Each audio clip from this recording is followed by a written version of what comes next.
أنا لست حقر لمجموعة دون مجموعة، ولا أنتمي لجهة دون جهة. أنا مقلد للسيد الشيرازي صادق الشيرازي، وأحب كل قادة الشيعة، وأحب كل علماء الشيعة. مو بالضرورة أنا إذا أتبع شخصية لازم أروح أسقط بالشخصيات الأخرى، مو بالضرورة أنا أتبع حزب أروح أسقط بالأحزاب الباقية أبد. لغة التسقيط في محمد وآل محمد ومعتقدهم لا أحب أستخدمها، لا من بعيد ولا من قريب.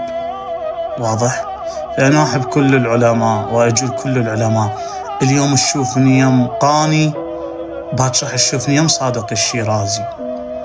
تشوفني يم صادق الشيرازي، باكر راح تشوفني يم أولاد محمد صادق الصدر قدس الله سره. اليوم تشوفني يم مكتب محمد الصدر السيد محمد الصدر قدس الله سره، باكر راح تشوفني يم أولاد الحشد. مو راح تشوفني يم أولاد الحشد، باكر راح تشوفني، وهكذا.